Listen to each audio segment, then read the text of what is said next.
Être président, cela s'apprend. Alors ça fait 2 semaines que vous avez été investi. Est-ce que vous vous sentez pleinement président? Je n'ai pas eu le temps de me poser cette question.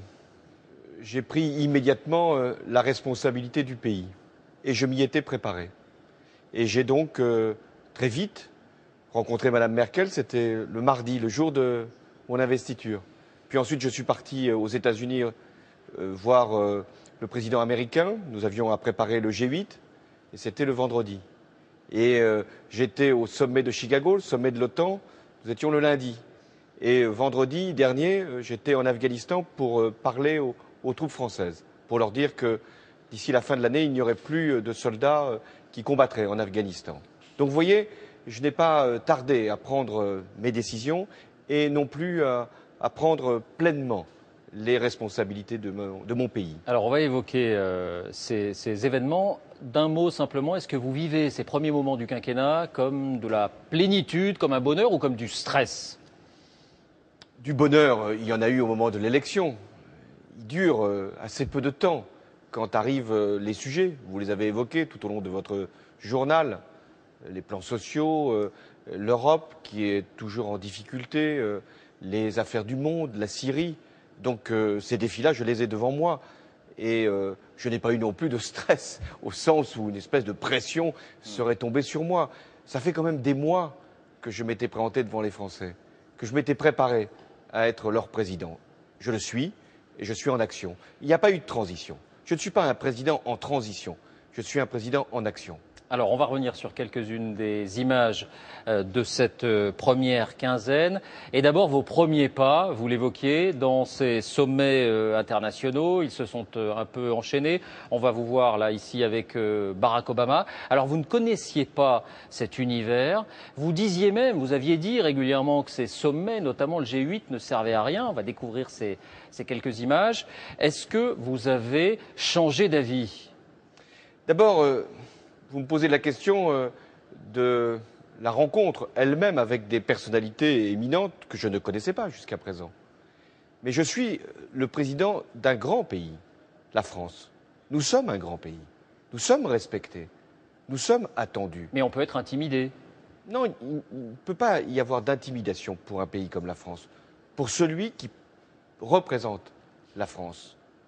Et je l'ai immédiatement constaté du côté de mes interlocuteurs. Ils peuvent ne pas être toujours d'accord avec moi. C'était le cas de Mme Merkel sur la question de la croissance. Nous allons en reparler. Et en même temps, elle prenait en compte le vote des Français. Barack Obama est président d'un grand pays qui pèse et qui doit peser sur le destin du monde à condition de partager cette responsabilité. Et quand il m'a rencontré, il avait aussi les intérêts de son pays à l'esprit. Parce que portant moi-même l'enjeu de la croissance, je rencontrais aussi une part de son attente. Car ce qui se passe en Europe a des répercussions aux États-Unis. Et inversement, lorsqu'une crise était déclenchée aux États-Unis, ça a eu des conséquences en France. Donc nous sommes liés. Et c'est ce que j'ai essayé de faire comprendre à la fois au G8 et au Conseil européen informel qui s'est tenu. Alors vous aviez effectivement ce terrain d'entente avec Barack Obama, celui de la croissance. Vous aviez un sujet de friction aussi, c'est le retrait anticipé, fin 2012, des soldats en Afghanistan, de nos soldats en Afghanistan. Est-ce que vous avez eu le sentiment que Barack Obama était convaincu par vos explications qui n'entrent pas dans les plans des États-Unis et dans les plans de l'OTAN? L'OTAN prépare la transition. C'est-à-dire de confier à l'armée afghane la responsabilité de la défense de sa souveraineté. J'ai anticipé. Et comme je suis le président d'un grand pays, la France, cette décision a été respectée. D'abord parce que j'ai voulu qu'elle soit coordonnée avec nos alliés, qu'elle soit préparée, et elle l'a été. Et ensuite qu'elle ne reste pas sans suite, justement, sans conséquence, puisque après 2013, il y aura une coopération civile, et j'avais préparer cette grande question avec le président Karzai d'Afghanistan. Donc nos alliés ont compris, ont partagé, ont suivi et d'une certaine façon, nous avons pu anticiper la transition qui aura lieu en Afghanistan. Mais est-ce que ça n'est pas une décision en trompe-l'œil dans la mesure où finalement ce ne sont que les forces dites combattantes qui vont rentrer, des hommes vont rester là-bas et puis on sait qu'il y a des problèmes logistiques aussi qui font que finalement il y a peut-être plus de monde que prévu qui restera en 2013. Alors je vais être précis devant les Français, comme je l'ai été devant les hommes que que j'ai été rencontré en Afghanistan, je leur ai dit la vérité. D'abord, la fierté qui était la mienne pour l'action qui a été la leur. J'ai aussi salué les soldats qui sont tombés, 83, 700 blessés, et qui méritent, là encore, l'hommage de la nation. Et je leur ai dit qu'il n'y aurait plus de troupes combattantes en Afghanistan d'ici la fin de l'année. C'est-à-dire 2000 vont rentrer d'ici la fin de l'année. Ceux qui vont rester, ils ne resteront pas longtemps. Ils resteront pour rapatrier le matériel, qui est important. Ça peut prendre des mois. Ça peut prendre plusieurs mois. Plus tôt sera le mieux. D'autres vont rester pour former, continuer à former la police afghane et les cadres de l'armée afghane. D'autres encore pour gérer l'hôpital, très important pour la coopération qui doit déjà s'esquisser sur le plan civil, ou l'aéroport. Donc chacun aura sa mission, mais il n'y aura plus de troupes combattantes en Afghanistan d'ici la fin de l'année. C'était un engagement que j'avais pris devant les Français à l'occasion de cette campagne. J'ai voulu le tenir vite et en même temps en bon ordre. Question d'actualité. Vous décidez, comme d'autres capitales occidentales, d'expulser, en tout cas de déclarer persona non grata, l'ambassadrice de Syrie à Paris. Est-ce que vous pensez qu'on peut faire fléchir, faire plier Bachar el-Assad par la diplomatie, aussi dures soient les décisions prises comme celle d'aujourd'hui? D'abord, je ne pouvais pas rester sans réaction par rapport à ce qui s'est passé en Syrie ces derniers jours, le massacre.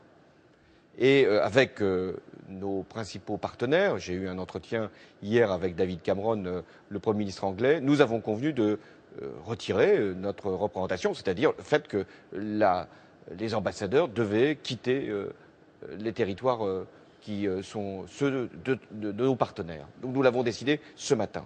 Ensuite, il y a des sanctions à prononcer. Et ces sanctions doivent être beaucoup plus dures à l'égard du régime syrien. Il y en a déjà. Elles doivent être renforcées.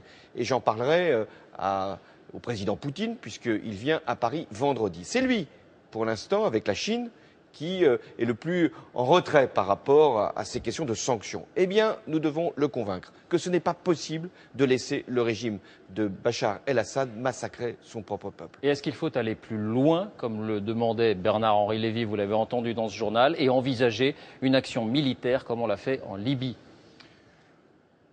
J'entendais Bernard-Henri Lévy évoquer une intervention armée. Elle n'est pas exclue, à condition qu'elle se fasse dans le respect du droit international, c'est-à-dire par une délibération du Conseil de sécurité. Donc avec l'aval de la Russie et de la Chine. À moi, à d'autres, de convaincre Russes et Chinois. Mais aussi de trouver une solution qui ne serait pas forcément militaire. Parce que la pression, elle doit se faire dès à présent pour chasser le régime de Bachar el-Assad. Et nous devons trouver une autre solution. Et c'est pourquoi je réunirai au début du mois de juillet ce qu'on appelle la conférence des amis de la Syrie, pour que tous ceux qui ont la même vocation, c'est-à-dire le même objectif, chasser ce régime-là, mais aussi solidariser l'opposition. Il ne faut pas non plus mettre n'importe qui à la place. Et donc il y a une organisation de l'opposition à faire en sorte qu'elle puisse elle-même être capable de se substituer au régime. Alors, autre image qu'on souhaitait vous remontrer, le premier sommet informel européen à Bruxelles et vos relations avec Angela Merkel qui ont semblé, disons, distantes, assez froides à l'image de ces quelques moments où on voit vous croiser sans vraiment vous parler. Est-ce que la France cesse d'investir dans le couple franco-allemand comme, j'allais dire, l'unique moteur qui pourrait faire bouger l'Europe? Unique moteur, je ne crois pas que ce soit la bonne démarche. Nous avons nécessité d'une amitié entre la France et l'Allemagne qui puisse entraîner les autres. Mais nous avons besoin des autres. On ne peut pas écarter des pays en disant attendez que nous nous mettions d'accord et puis vous viendrez ensuite. Donc il y a bien une inflexion. Donc ce que je veux, c'est trouver un bon équilibre entre la France et l'Allemagne. Et en même temps être respectueux de nos partenaires et aussi des institutions européennes. Mais avec Mme Merkel, nous avons déjà convenu d'un certain nombre d'objectifs. Elle admet le principe de la croissance, comme j'admets le principe du sérieux budgétaire. Mais vous ne mettez pas le même contenu dans ce mot croissance. Nous devons discuter, mettre tout sur la table, ce que nous avons fait à ce Conseil européen. Elle est hostile aux eurobonds, c'est-à-dire à la possibilité pour l'Europe d'emprunter. Mais enfin, elle ne dit pas jamais. Elle dit pas tout de suite. Bon, vous voyez que ça peut ouvrir un certain nombre de compromis. Pour que ça soit clair, un compromis est en vue pour vous sur la nécessité de remettre de la croissance dans le traité de discipline budgétaire. Je crois que c'est acté, le fait qu'il y aura de la croissance et qu'il y aura des mesures de croissance, en plus du pacte budgétaire. Mais nous devons aller beaucoup plus loin, c'est mon objectif, c'est-à-dire faire en sorte que ce soient des mesures qui soient immédiates et pas simplement renvoyées à plus tard. Regardez ce qui se passe en Europe. Les plans d'austérité se généralisent, il y a une récession qui menace, et moi, je ne peux pas accepter que l'Europe soit regardée comme un continent malade. Vous savez, quand je suis allé au G8, il y a une forme de regard sur l'Europe, un peu de compassion. Eh bien non. L'Europe, c'est la première puissance économique du monde. L'Europe a une monnaie. Elle doit la défendre. L'Europe a une capacité d'investissement très grande. Elle doit la mettre en œuvre. Donc, cette monnaie, elle doit être pour nous l'essentiel. Et c'est pourquoi je considère que ce qui va se passer en Grèce, là, le 17 juin, il y a des élections législatives en France, mais il y a aussi le même jour des élections en Grèce, c'est très important. Je souhaite que les Grecs fassent le choix de l'Europe. Et que dites-vous aux Grecs? Christine Lagarde leur disait, prenez-vous aussi en main, payez vos impôts. Commencez par votre attitude, votre propre attitude. Je pense que les Grecs ont beaucoup donné dans cette dernière période, en termes de pouvoir d'achat, en termes de renoncement à des droits. C'est vrai qu'il y a des Grecs très riches qui échappent à l'impôt, et ça ne doit pas être accepté. Mais je ne crois pas que ce soit le bon moyen de dire à des Grecs, vous savez, vous devez regarder votre situation par rapport à des Africains qui vivent plus durement que vous. Non, ça s'appelle le respect. Et moi, je suis pour le respect. Et donc, les Grecs, ils doivent être mis devant leurs responsabilités. Attention, ce que vous allez décider le 17 juin va avoir des conséquences pour vous et pour nous. Mais nous vous respectons, je vous respecte. C'est effectivement un changement par rapport à la période antérieure. Alors, quelques mots sur la situation économique en France. On a vu dans le journal ces premières images du coup d'envoi des consultations des syndicats. Peut-être un mot sur le SMIC. Est-ce que la France peut se permettre aujourd'hui de donner un coup de pouce significatif au SMIC, comme le demandent les organisations syndicales? D'abord, il y a un changement de méthode. Vous l'avez constaté. Jean-Marc Ayrault, le Premier ministre, reçoit les syndicats. Et puis essaye de trouver des formes qui pourront donner à ce dialogue social un contenu. Ce sera la conférence de méthode au mois de juin et la conférence sociale que je présiderai au mois de juillet et qui prendra en compte l'emploi, les salaires, la protection sociale, dira ce qui relève de la loi, ce qui doit être négocié entre partenaires sociaux ou ce qui peut être concerté. Vous m'interrogez sur le SMIC. Oui, il y aura un coup de pouce. Significatif? Il devra rattraper ce qui n'a pas été accordé cette dernière année. Il devra aussi veiller à ce que ça ne déstabilise pas les entreprises. Pour qu'on ait une idée, ça peut être 2%, Non, mais 4, si je vous disais 6... la réponse, je ne serais pas dans la démarche que j'ai souhaitée, celle de la concertation et de la discussion. Mais vous voyez bien, le chemin d'équilibre, c'est de permettre à des salariés qui sont payés au SMIC, qui n'ont pas été revalorisés en termes de pouvoir d'achat depuis 5 ans, d'avoir un coup de pouce et en même temps de ne rien faire qui puisse déséquilibrer notamment les petites et moyennes entreprises qui sont aujourd'hui dans une difficulté notamment de compétitivité. Depuis que vous avez été élu, des instituts de prévision ont rendu leurs dernières estimations sur la croissance. Ces prévisions sont toutes à la baisse. C'est pas parce que j'ai été élu qu'elles sont à la baisse. Non, ça n'a pas de lien de cause à effet. Donner le clair là-dessus. C'est-à-dire que c'est vrai que nos prédécesseurs, mon prédécesseur, avait eu une estimation de croissance qui était très optimiste. L'élection présidentielle devait y être pour quelque chose. Je prendrai ce qui me sera annoncé, mais en même temps, je ne serai pas dans le fatalisme. Mais la question... Je ne baisserai pas les bras. Pour moi, la croissance, ce n'est pas un chiffre qui m'est donné par un institut de conjoncture, c'est un objectif que je veux réaliser en faisant en sorte que l'Europe soit différente et en prenant des mesures dans notre propre pays de redressement productif. Mais la question, Monsieur le Président, si la croissance est inférieure à ce qui était prévu, donc les recettes budgétaires inférieures à ce qui était prévu, est-ce que vous pouvez réaliser toutes les promesses de la campagne tout en maintenant l'objectif de réduction du déficit budgétaire à 3% l'an prochain? Mais j'avais anticipé ce qui allait être annoncé, c'est-à-dire une croissance légèrement plus faible. Et donc, ce que j'ai promis, je le tiendrai. Tout. Dans le calendrier tel qu'il est prévu. Je suis élu pour 5 ans, pas simplement pour 3 mois. Avec le même objectif de réduction de déficit budgétaire? Avec le même objectif de réduction des déficits. Donc nous trouverons des économies ailleurs. Mais je veux dire aux Français que nous n'allons pas baisser les bras, qu'il va falloir faire un effort, c'est certain. Que cet effort sera justement réparti, qu'il y aura des décisions fiscales qui s'adresseront à ceux qui ont le plus. Et donc, nous aurons ces décisions-là au mois de juillet et au mois d'août. Mais en même temps, je dois leur dire que nous devrons respecter nos engagements budgétaires. Parce que quand nous n'avons pas d'argent, nous ne pouvons pas le dépenser. Mais sur, par exemple, la question des retraites, notamment pour ceux qui ont commencé tôt à travailler, c'est une injustice, elle sera réparée. 3 questions, il nous reste quelques minutes, 3 questions plus politiques. D'abord, on va découvrir une autre image de ce début de quinquennat, celle d'une présidence qui se veut normale. Lorsque vous avez été à Bruxelles, vous y avez été ici en train avec d'autres passagers qui étaient à quelques mètres de vous. Sauf qu'au retour, il n'y avait plus de train, c'était trop tard, vous êtes rentré en voiture. Pas très commode quand même quand on a les responsabilités que vous avez. Est-ce qu'il n'y a pas un côté gadget, quelques économies, mais beaucoup d'images? Je veux faire simple. Avant, pour aller à Bruxelles, il y avait 2 avions qui décollaient. 2. Pour faire les kilomètres que l'on sait. Ça m'a obligé à rentrer plus tard. Et alors? Qu'est-ce que ça peut faire? 1 heure ou 2 heures de mon temps? Je préfère, non pas faire des économies, faire simple. Et aujourd'hui, je suis devant vous. Je ne vous ai pas invité à l'Élysée.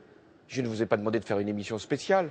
J'ai répondu à vos questions sur le plateau. Faire simple, ce n'est pas faire médiocre ou faire banal, c'est au contraire avoir le respect des Français et être exemplaire. Je ne le serai pas toujours, je veillerai à l'être dans chaque circonstance, mais mon premier réflexe, c'est de faire aussi proche que possible, aussi clair que possible et aussi transparent que possible. On apprend les premiers changements de hauts fonctionnaires. 3 des plus hauts fonctionnaires de la police nationale qui sont en train d'être remplacés. Est-ce que ça n'est pas là vous livrer à ce que vous dénonciez chez votre prédécesseur? Je l'avais annoncé. La valse des têtes. Non, je l'avais annoncé, ça ne sera pas une valse. 3 personnes. Je ne fais pas une valse considérable. Mais je l'avais annoncé. Il y avait des hauts fonctionnaires de qualité, très proches de mon prédécesseur, dans un domaine qui est essentiel, la police, la sécurité. Ils seront tous mis devant une autre responsabilité, c'est-à-dire qu'il y aura un reclassement de ces hauts fonctionnaires. Ils seront remplacés, non pas par des proches, non pas par des intimes, non pas par des obligés, mais par des hauts fonctionnaires de grande qualité. Parce que je veux assurer la sécurité de mes concitoyens, mais la police doit être une institution respectée. En clair, vous nous dites que ça va s'arrêter là, d'une certaine manière, en tout cas pour la police. Pour la police, ça va s'arrêter là. Et pour le reste, je n'ai pas remplacé des hauts fonctionnaires qui ont été loyaux, qui ont été capables de mener des actions au nom de la France. Moi, je ne cherche pas du tout à je ne sais quelle chasse. Je fais en sorte que dans la police, je l'avais annoncé, ceux qui seront maintenant au commandement soient des fonctionnaires reconnus pour leur qualité et non pas des proches du pouvoir. Dernière question. Dans 12 jours, c'est le premier tour des élections législatives. Enjeu très important puisqu'il s'agit pour vous d'avoir une majorité, bien sûr, à l'Assemblée nationale. Est-ce que vous allez vous impliquer dans cette campagne et est-ce que vous allez, par exemple, lancer un message aux Français? M'impliquer dans la campagne, non, je l'ai dit d'ailleurs. Je ne suis pas le chef de la majorité, c'est le Premier ministre. Je ne suis pas le chef du Parti socialiste, c'est Martine Aubry. Je suis le chef de l'État. Et en même temps, je vais demander aux Français, je le fais devant vous, qu'ils fassent en sorte qu'il y ait une majorité pour le changement. J'ai présenté des engagements au cours de la campagne présidentielle. Je veux les tenir. Mais je ne les tiendrai que si j'ai une majorité à l'Assemblée nationale qui me permette de voter des lois qui correspondent, notamment sur la question du redressement productif, à la création de la Banque publique d'investissement, sur la question de l'éducation. Je veux réussir la rentrée scolaire, puis les suivantes. Je veux faire en sorte qu'il puisse y avoir une revalorisation du pouvoir d'achat des plus modestes. Je veux faire cette réforme des retraites. Je veux faire aussi en sorte que les Français aient des institutions plus démocratiques encore. Si ils veulent ces réformes-là, s'ils m'ont choisi, je pense qu'ils auront à cœur d'accorder une majorité large, solide, cohérente au président de la République. Merci. Merci à vous. Monsieur le Président, d'avoir réservé à France 2 votre première intervention. Merci. Demain, nous recevrons l'ancien Premier ministre, François Fillon. 2 images de sport pour terminer.